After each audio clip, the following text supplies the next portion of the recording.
Hello and welcome back to another all-English episode. I'm Reilly. It's cherry blossom season, so I hope everybody has a chance to go out with friends and family and have some snacks and drinks under the flowers. I'm actually planning to do that this weekend. I'm recording this on, March 29th. Yeah. Anyway, today I'll continue the story of cycling the Shimanami Kaido with some friends. But before that, I should give you my Instagram. So I'm Reilly Sullivan XD, and Sota is eigonosota. So without further ado, let's get back to the story.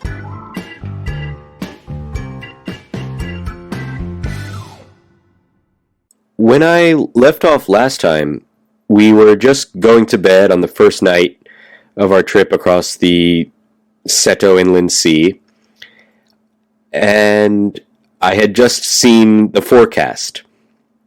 So on the second day, we woke up, and sure enough, it was pouring outside, like crazy rain. But we decided to, at the very least, go to the rest stop that was a few kilometers down the road, because Yuki had to go back to Takamatsu to go to work that day.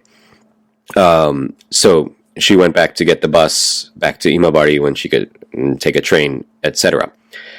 So, yeah, as I mentioned, it was raining, and we were doing this in November, so it wasn't terribly cold, but it was about the tail end of kind of nice cycling season. So those first few kilometers of the morning were kind of a rude awakening. So when we got to the rest stop, we said goodbye to Yuki. And, oh yeah, I should say that eventually when she did get back to Takamatsu, she was able to find her wallet that she had lost on the train to Ehime.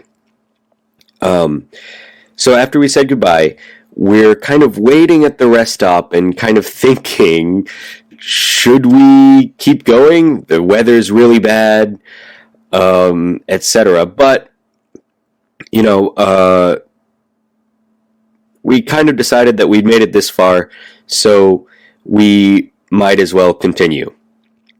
And of course, because all of us kind of stupid, nobody had really planned ahead and brought rain gear.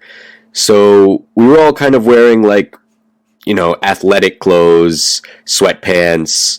I had like a corduroy jacket, and I had some cycling gloves, which, if you know, are kind of like padded on the hand, but don't cover the tips of the fingers, like the fingers are open. So they were good for keeping hold of my handlebars in the wet rain, but not so good for keeping my hands warm. But, you know, we were riding along, and we were trying to stay in good spirits, you know, telling jokes and just chatting to stay cheerful. But after we crossed the next bridge, and maybe I mentioned before, most of the bridges are kind of like high up, more like halfway up a mountain. So you ride up to one bridge, and then after you cross, you have to kind of ride in this like winding road down to the road at the bottom of the next island. And so as we were doing this after the first bridge of the day, my friend Jordan slipped on one of the curves on this new wet, and actually this road was like full of leaves. So he slips and falls and kind of slides down the road for a little bit. And he stands back up. He was okay, but he was like bleeding a little bit from his leg, and maybe his hand too. So we decided to go to a nearest convenience store to get some bandages for him. But sure enough, that convenience store wasn't super close. It was, I don't know, like 8 or 10 kilometers down the road. And on the way to that next town, there was another ice cream shop. This time it was selling gelato. So the girls wanted to go in, take a rest from the rain, and get some gelato. The three boys were kind of like, I don't know, didn't want ice cream because it was cold and rainy and didn't really feel like it. So we kind of just waited, and we waited outside because we didn't want to drip water all over the ice cream shop. So we waited for them to get their ice cream. They did. They said it was delicious, and we kept going. Now, a few minutes later, Olivia realized that she forgot her wallet in the ice cream shop. So, if you remember, this is the second time on the trip that somebody has forgotten their wallet. So she and Aaron decide to go back and get it.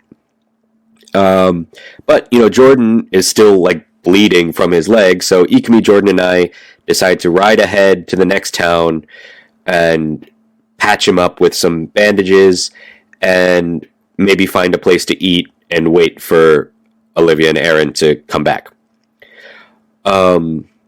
So we go to a Lawson, Jordan gets fixed up, and we go to a restaurant.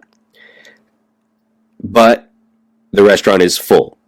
So we look on Google Maps to try to find another one, but it's closed. And it seems like almost everywhere in this little island town is closed, except for the one restaurant, which of course is full. So we go back to the Lawson and have some I forget what we had, probably like onigiri or something like that, and some hot drinks, hot coffee. And we're waiting there for a little while, like 15, 20 minutes. And Olivia and Aaron shouldn't be that far behind us. We only left them a few kilometers ago. But eventually we get a message from Aaron saying that they're going to be a little while and that we should just go ahead, just continue on the Kaido, and they'll meet us in Onomichi. So we do. And we continue riding, and, at this point, the rain has kind of gotten to us. We're not so cheerful. We're not really joking. A couple of mishaps, maybe disasters, have occurred.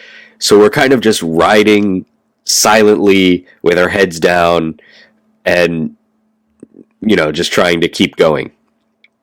And so we do that for a while. And at one point, we're trying to, really go fast to, I guess, make the ride go quicker, make the rain and the cold end faster. And eventually we get to the second to last island. And this one has a little bit more of a community. There's some kind of industry, some factories, or maybe shipbuilding things or something around. So there's a little bit more going on, a little bit more to look at, I guess. I don't know. I'm trying to come up with reasons because we somehow managed to miss the turn on the road that brings us up to the last bridge. So we go too far, then we turn back, and we get turned around, and we're kind of lost at this point. But we know that the bridge is going, we can see the bridge, of course, and we know that the trail is going to be about halfway up this mountain. So we decide to take a different road that we think will probably lead up to the main cycle path, the main route that will take us there.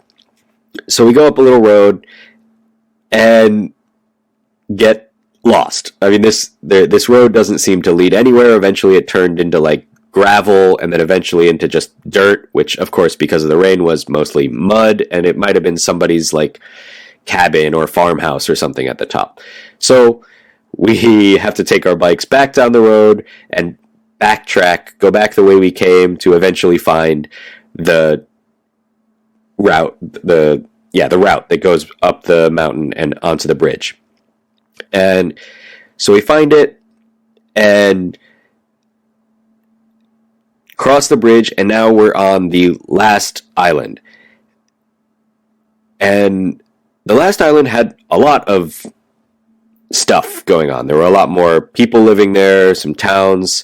There was even a little souvenir shop that sold some kind of, I forget what it was, Castella, some kind of sweet like that.